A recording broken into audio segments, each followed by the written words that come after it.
नमस्कार दोस्तों, स्वागत है आपका मेरे इस चैनल पर जहां आप सीखेंगे हर रोज़ कुछ नया। तो दोस्तों, आज हम देखने वाले हैं कि based on market capitalization stocks कितने टाइप के होते हैं। तो हम कोशिश करेंगे कि उनको ब्रॉडली कुछ कैटेगरीज में डिवाइड करें based on their market capitalization. तो सबसे पहला क्वेश्चन ये आता है कि ये मार्केट कैपिटलाइजेशन होता क्या है। तो चलिए इसको समझते हैं आसान भाषा में। मान लीजिए कोई एक कंपनी है, उसके एक स्टॉक की करंट प्राइस 100 रुपीज़ है और मार्केट में उसके टोटल 100 शेयर्स लिस्टेड है। तो बेस्ड ऑन कैलकुलेशंस, अगर हम टेक्निकल टर्म्स में जाएं तो मार्केट कैपिटलाइजेशन का जो फॉर्मूला निकलता है वो होता है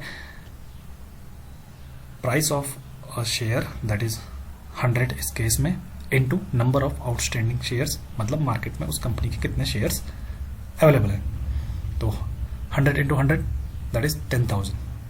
सो हमारे एग्जांपल में इस कंपनी की मार्केट कैपिटलाइजेशन जो निकल के आती है वो होती है 10,000 रुपीज़। तो टेक्निकली समझा जाए तो मार्केट कैपिटलाइजेशन का मीनिंग होता है number of outstanding shares into current price of a share. तो अगर मैं अपनी कंपनी को आज मार्केट में जो लिस्टेड है उसे बेच देता हूँ, मुझे कितना पैसा आएगा, that is the market capitalization. Now based on this market capitalization हम स्टॉक्स को ब्रॉडली 3 कैटेगरी में डिवाइड करते हैं: small cap, mid cap and large cap. तो चलिए समझते हैं इन तीनों टाइप के स्टॉक्स को डिटेल में। चलिए सबसे पहले देखते हैं हम लार्ज कैप स्टॉक्स क्या होते हैं। कोई भी एक ऐसी कंपनी जिसका मार्केट कैपिटलाइजेशन 20,000 करोड़ से ज़्यादा होता है उसे हम लार्ज कैप की कैटेगरी में डालते हैं। तो चलिए इसे एक एग्जांपल से देखते हैं। मैंने स्क्रीन पर एक स्टॉक को ओपन किया हुआ है, जैसे कि आप नाम देख सकते हैं, टाटा कंसल्टेंसी सर्विसेज। तो ये एक लार्ज कैप कैटेगरी का शेयर है, क्योंकि अगर आप नीचे आएंगे और अगर आप देखते हैं तो इसका मार्केट कैप 20,000 करोड़ से काफ़ी ज़्यादा है। अगर आप एग्जैक्टली देखेंगे टू बी एग्जैक्टली तो 13 लाख करोड़। तो ये ब्रॉडली लार्ज कैप की कैटेगरी में फॉल करता है। अब हम एक एग्जांपल लेते हैं मिड कैप स्टॉक का। तो हम समझते हैं मिड कैप स्टॉक क्या होता है। ऐसी कोई भी कंपनी जिसका मार्केट कैपिटलाइजेशन 5,000 करोड़ से 20,000 करोड़ के बीच में होता है उसे हम मिड कैप स्टॉक कहते हैं। तो चलिए इसे एक एग्जांपल से देखते हैं। मैंने स्क्रीन पर एक स्टॉक ओपन किया है, KPIT टेक्नोलॉजीज, एक टेक कंपनी है। अगर आप नीचे आएंगे और देखेंगे तो इसका market cap 15,908 crore, which is greater than 5,000 crore but less than 20,000 crore. तो ये एक मिड कैप कैटेगरी का स्टॉक है। नेक्स्ट और आखिरी कैटेगरी ऑफ स्टॉक्स पे आते हैं small cap stocks. Small cap stocks वो स्टॉक्स होते हैं जो जिनका मार्केट कैपिटलाइजेशन 0 से लेके 5,000 करोड़ के बीच में होता है। तो चलिए इसे एक एग्जांपल से देखते हैं। तो स्क्रीन पे ये जो आप एक स्टॉक देख पा रहे हैं, तत्व चिंतन फार्मा, ये एक स्मॉल कैप कैटेगरी का स्टॉक है। तो चलिए देखते हैं इसे। तो इसका अगर आप मार्केट कैप देखते हैं तो 4,700 विच इज़ बिलो देन 5,000। तो हमने क्या देखा कि स्टॉक को based on market capitalization broadly 3 category में डिवाइड किया जाता है। बट ये 3 कैटेगरी जानने के बाद क्या इसका निष्कर्ष निकलता है, मतलब आप इसे कैसे इन्वेस्टमेंट में यूज़ करते हैं। तो चलिए इसे देखते हैं, समझते हैं।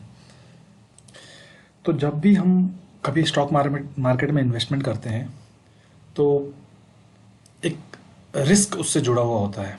रिस्क क्या होता है कि आपने जिसमें इन्वेस्टमेंट किया है उसमें आपको फ़ायदा भी हो सकता है और नुकसान भी हो सकता है। नाउ फ़ायदा कितना ज़्यादा हो सकता है, नुकसान कितना ज़्यादा हो सकता है, यही रिवॉर्ड एंड रिस्क होता है। तो अगर आपको कम रिस्क में रिटर्न्स चाहिए तो उसके लिए आपका major part of investment large cap companies में होना चाहिए। अगर आप चाहते हैं कि आपका रिस्क प्रोफाइल मॉडरेट हो और रिटर्न भी मॉडरेट काइंड हो तो आपको मिड कैप टाइप के स्टॉक्स में थोड़ा इन्वेस्टमेंट बढ़ाना चाहिए। और अगर आप चाहते हैं कि आप रिस्क ले सकते हैं और आप बहुत बड़ा रिटर्न चाहते हैं तो उस केस में आप स्मॉल कैप कंपनीज के साथ जा सकते हैं। तो basically based on your risk profile आपको चूज़ करना होता है कि आप किस टाइप की कंपनीज में इन्वेस्ट करना चाहते हैं, क्योंकि कभी कभी होता है कि स्मॉल कैप कंपनीज होती हैं आगे चलकर बंद भी हो जाती हैं, तो ऐसे में आपका पैसा डूब भी सकता है कि अगर ज़्यादा लालच के चक्कर में कि मुझे रिटर्न ज़्यादा मिलेंगे, थोड़ा रिस्क ज़्यादा ले लेता हूँ। तो हमेशा इन्वेस्टमेंट को डाइवर्सिफाई किया जाता है टाइप ऑफ स्टॉक्स में, कि आपका मेजर पोर्शन हमेशा लार्ज कैप में होना चाहिए, थोड़ा मिड कैप में, और उसके बाद थोड़ा स्मॉल कैप में भी होना चाहिए। तो चलिए मैं आपको जैसे एक एग्जांपल भी दिखा देता हूँ। राइट नाउ जैसे जो कंडीशन चल रही है इंटरनेशनल मार्केट में, ये वॉर एंड ऑल चल रहा है, उसकी वजह से इन्फ्लेशन बढ़ गया है, काफ़ी सारी चीज़ें हो रही हैं। तो चलिए एक मैं आपको लार्ज कैप का स्टॉक दिखाता हूँ। ये है TCS का स्टॉक। अगर इसमें आप देखेंगे लास्ट एक मंथ में जो फॉल हुआ है ड्यू टू मार्केट कंडीशन, ये करीब करीब 15% के करीब है फॉल। वहीं अगर आप एक मिड कैप कंपनी में देखते हैं ये चीज़, तो आप देख पाएंगे करीब करीब 30% ये इजीली नीचे आ जाता है।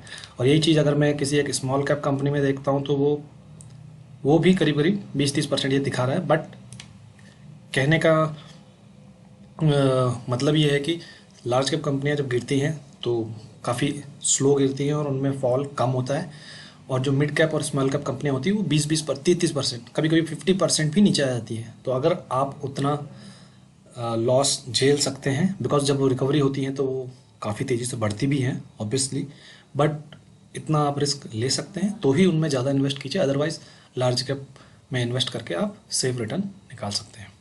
तो आज के वीडियो के लिए इतना ही, करते हैं इस वीडियो का अंत, मिलते हैं अगली बार एक नए टॉपिक के साथ।